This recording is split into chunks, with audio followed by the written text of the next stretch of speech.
Hey guys, I'm Matthew Mitchum, and you're watching Queer Young Thing on Bent TV.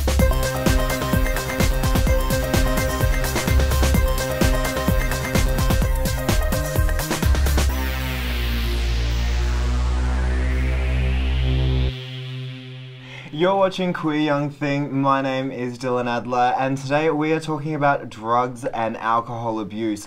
Now, we're not supporting the adventures with drugs and alcohol. However, my panel of youth tonight, we're going to talk about our best recovery after a heavy weekend. Now, we've got Arjun, James, Carly, and Emily. Now, what would have been your greatest recovery technique, James?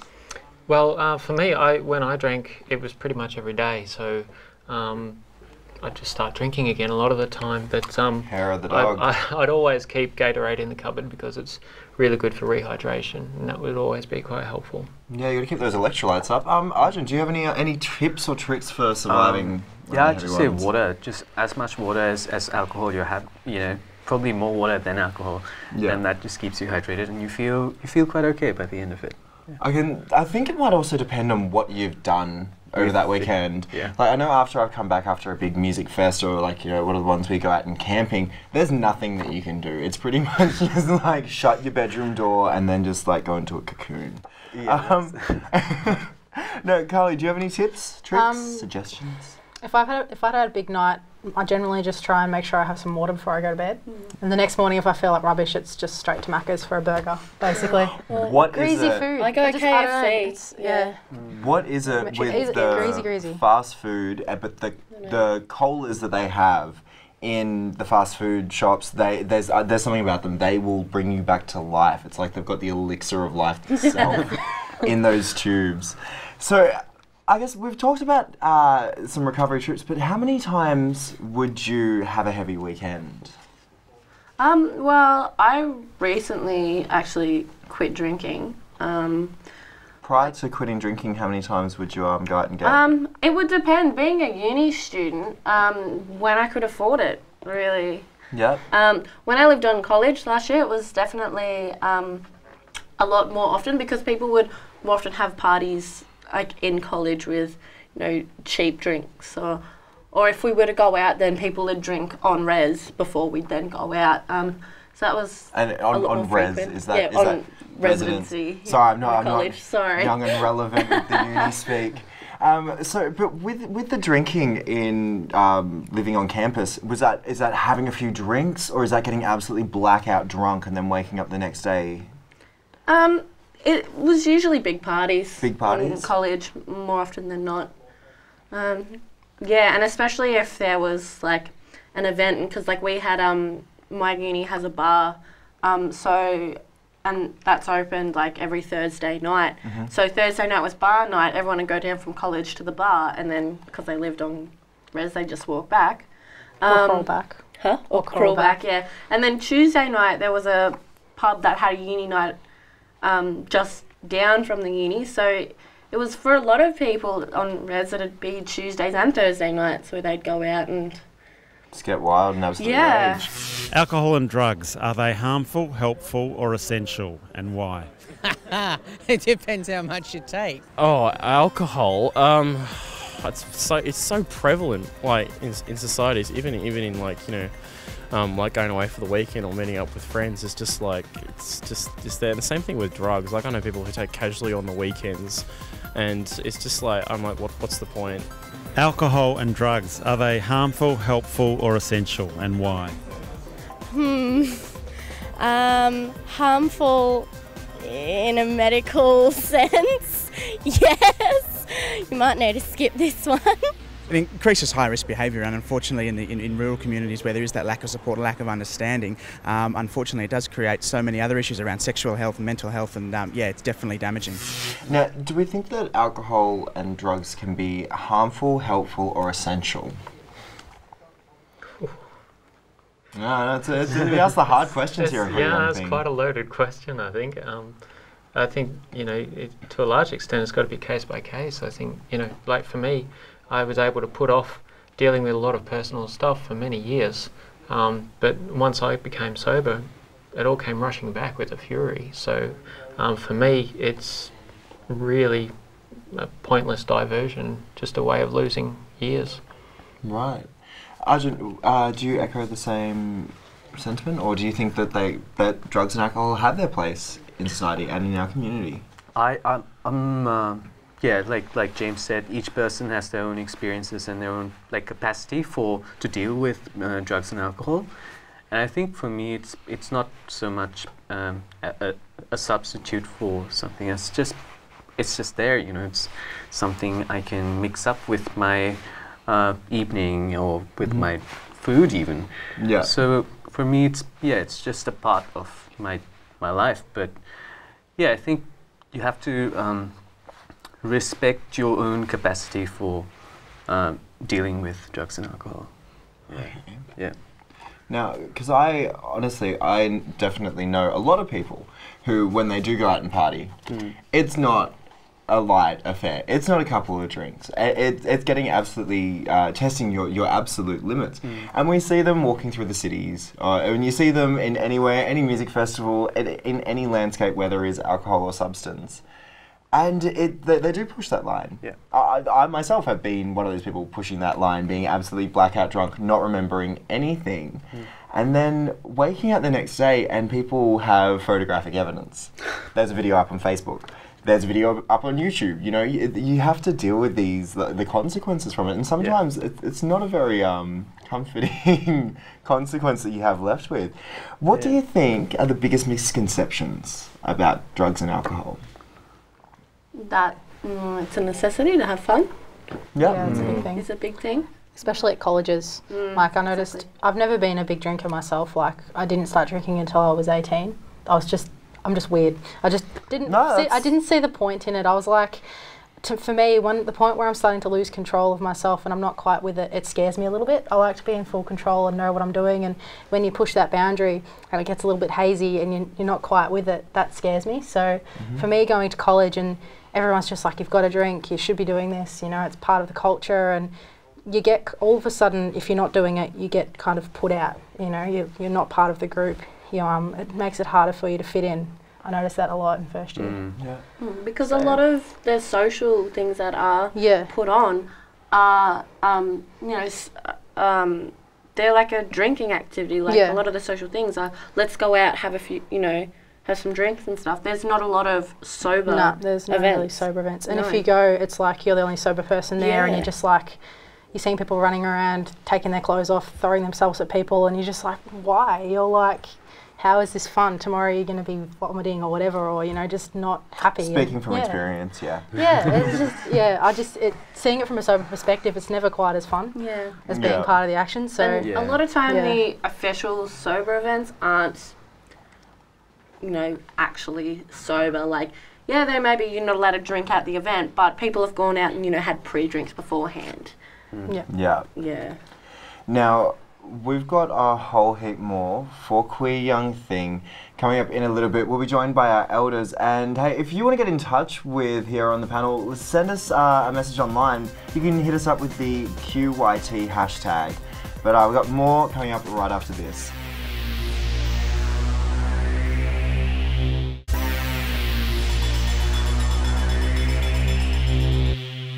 Welcome back to Queer Young Thing. On tonight's episode, we are talking about drug and alcohol abuse. If you'd like to share your story, hit us up online with the hashtag QYT. Now, we've got our fantastic panel of elders joining us to talk more on drugs and alcohol. Horace from the Youth Support and Advocacy Services. Now, Horace, you work with young people who are dealing with drug and alcohol abuse. Is that correct? Yeah, that's right. Yeah, we're in a very privileged position to be working for an organisation that works with, I guess, Victoria's most vulnerable young people, and that's what we do as our work. Yeah. Absolutely. And we also have the Olympic gold medalist Matthew Mitchum joining the panel as well tonight.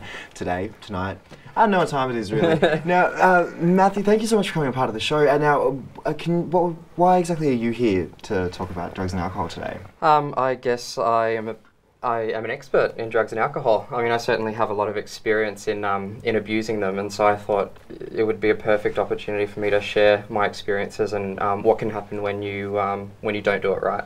Yep. Well, thank you so much. Now, and Megan, you are also from the Support and Advocacy Services. So, what got you involved with working with young people with addiction? I guess it's just become a bit of a passion over the years. I kind of fell into it and loved it because I guess YSAS, we're sort of about looking at all the, there's a lot of myths about people that use drug and alcohol, and it's kind of about stripping those away and just looking at the person. Now, are those myths that we're talking about when we demonise someone who, says, put their hand up and say, look, maybe I'm not partying too much, maybe I have a problem? Yeah, I guess that's part of it, and it's just about sort of looking at the individual and working with them on their strengths. How would you draw the line between someone who would say, okay, I'm going out every weekend, I'm having a lot of fun, I'm drinking with my friends, I'm doing this recreationally with my friends, but what draws the line between a recreational habit or a recreational activity and an addiction? Well, I don't mind starting off with that. Well, yeah, sure. Actually, in the drug and alcohol field with young people in particular, we don't tend to use the word addiction quite so much. We do use the word dependence a little, but it's sort of a fairly loaded kind of term. So young people tend to range in and out of different substances. Can I ask why dependency over addiction?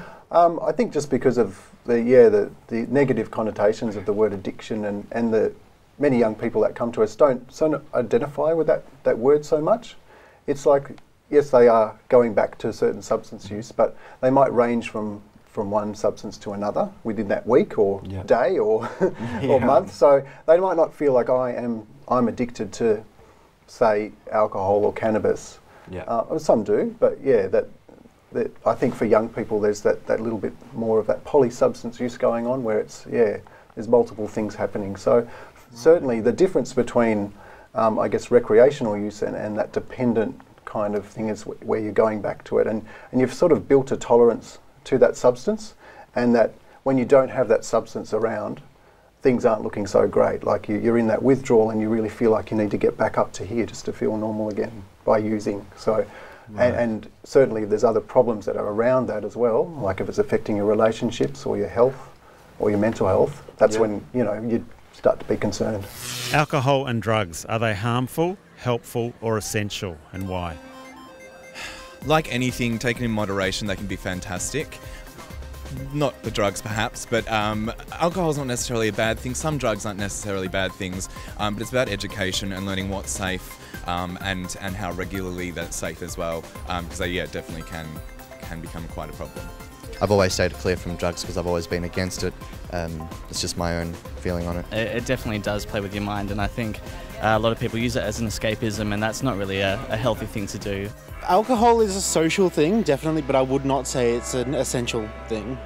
Matthew, you've actually written a book detailing some of your life's experiences. Can you, for anyone who hasn't read the book, can you give us a rundown of when you first started experimenting with alcohol abuse?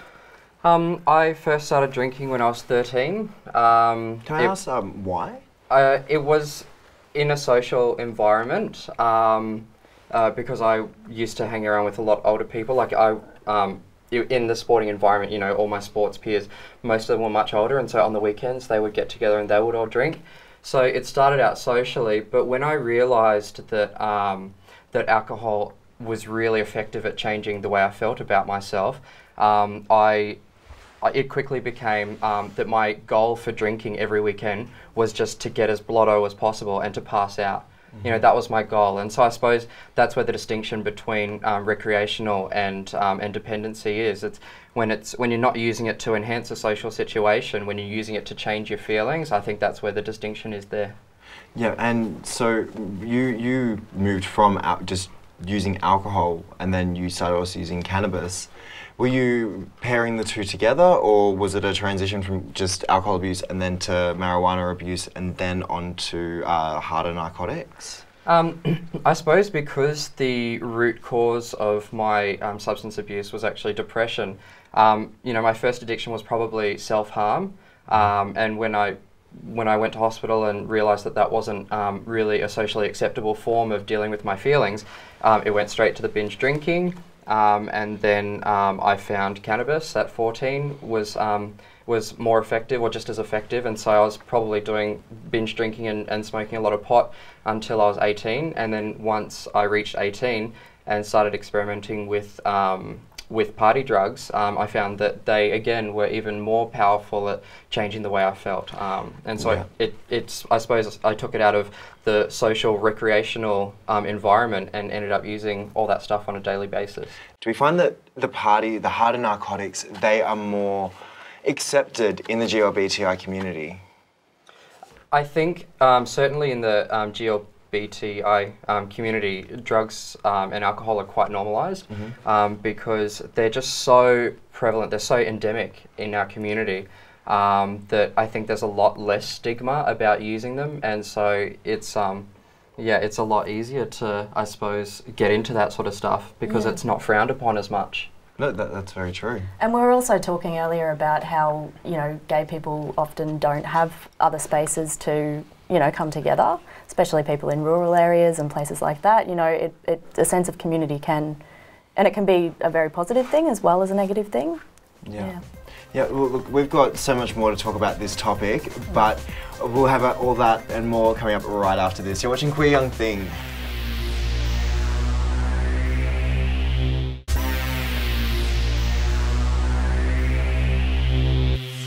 And we're back with Queer Young Thing, and tonight we're talking about drug and alcohol abuse. Now, we're smack bang in the middle of a pretty in-depth discussion. In the break, we were talking, well, Matt, you were discussing that, you know, there's always a hole, there's always something that you need to fill, and what I guess, mechanisms have you put in place, or that you're learning to, I guess, appease to that void? Yeah, I guess there's not always a void, but I suppose in my case, because I did have a depression that sort of came from childhood about, you know, needing to feel wanted, needing to feel loved, you know, all that sort of stuff, I suppose I changed the way I felt about myself and changed that yearning by just switching off my feelings. Since realising that I do all this stuff, since going into rehab in 2011, I've been doing a lot of psychotherapy and group therapy and all this sort of stuff to learn about the core issues that turned into this drug and alcohol abuse.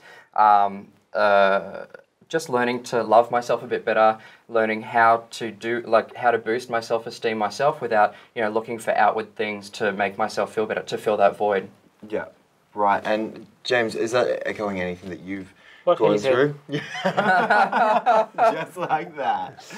Now, my lovely youthful youths, do you have any questions that you'd like to ask our panel while we have them here? Because, I mean, how often do we get to talk to people about drugs and alcohol so candidly?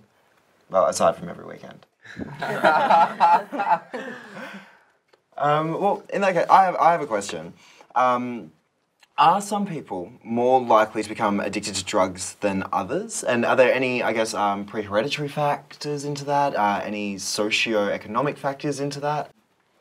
In the same way that we don't tend to talk about addiction, we talk more about the problematic use or dependence in the drug and alcohol services. We also don't sort of use terms like addictive personality and all that sort of stuff, because again, it's too confining. Yeah. Because people have multiple experiences. They range through different experiences through their life. So to sort of have that label addictive personality is not so useful for a 15, 16-year-old when they're already forming, they're sort of on a process of forming their personality. So we don't want to sort of just, lock them in. Yeah. You've got an addictive personality. So I guess around that question of just, for many young people, it's a process of exploration. They're finding out who they are, that identity formation, and it's important that we don't sort of, Because I guess, oh, sorry. I was just going to say, but there certainly are factors that might contribute, like disconnection from education and employment and family, family issues and trauma, and all those things can make a person, I guess, more vulnerable. Genetic predispositions or the environment in which a person grew up, or anything like that. I mean, I think my depression is, I remember so clearly me just thinking, I just want to be loved, I just want attention, because I felt obviously neglected as a child, and so it was always trying to do big things, trying to do something, and when win gold medal for exactly, like winning the Olympics, just to sort of feel good about myself. And when I wasn't getting enough of that external esteem, I was trying to turn my feelings off. But I suppose that also such you being an Olympic gold medalist, I mean, you can't really reach a higher note than that. I mean, that'd be another thing to try and top. Do you think you really do have an addictive mindset where it's like I need to go above, I need to push those boundaries? Yeah, I have very all or nothing thinking, you know, like and a lot of perfectionism as well. So like I think something's not worth doing unless I can be the best at it or unless I can do it perfectly. And again, that's like another trying to get more self-esteem thing, you know, like I feel like people will love me if I do something really well, like ukulele videos or something. But I think as part of my process of personal development, I've been learning to moderation. I've been learning that you don't have to be the best at everything. You know, I've been learning how to just be okay with myself. And I suppose, and the reason why I spoke out about it so publicly, so frankly, and why I'm here talking about it like this with you guys is because, you know, like I want to, I suppose, take the stigma away from it. Like you were saying, I didn't want to identify as an addict because I thought there was too much stigma attached to the word. But, you know, like I think it's really important to talk about this and also make it easier for people to go out and get help if they do think it's starting to become detrimental to their lives. Like I think what you guys are doing is amazing.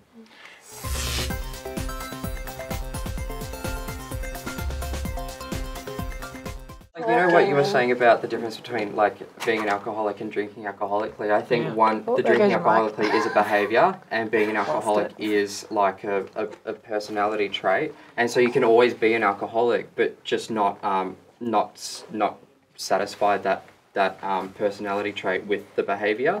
Okay. So I mean, if you feel like because I do a lot of AA, NA, all that sort of stuff still, just to keep me in check and in tune.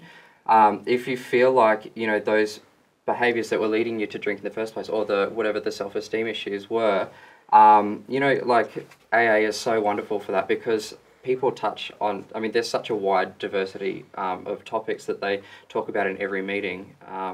But yeah, one's a behaviour thing, and you might have that trait with you for your whole life, and it might just be something that you need to address. And, not the comedian.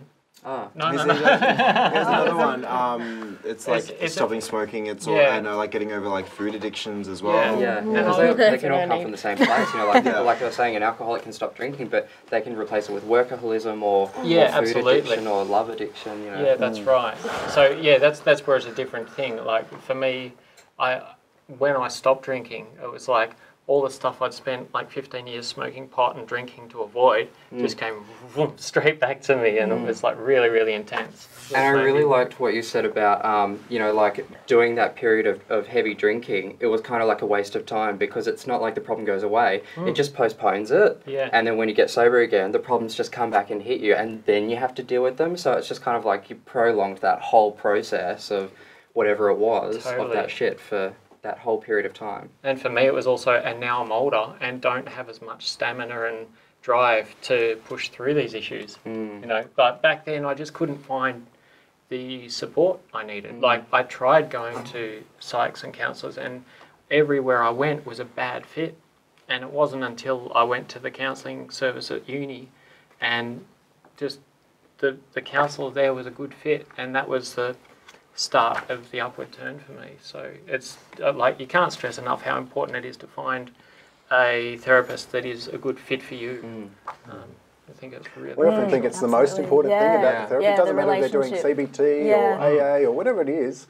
If people feel at home and they feel comfortable and they feel a connection, and that relationship is there, then that's where it becomes therapeutic for people. So absolutely. Yeah.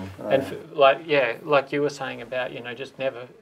Always wanting to be loved and always that sort of thing, and never feeling that, and you know, to go to a counsellor after so many failed attempts, to finally go to one where you feel like all of a sudden you're being taken seriously for the first time in your entire life, and it's such a validating thing too.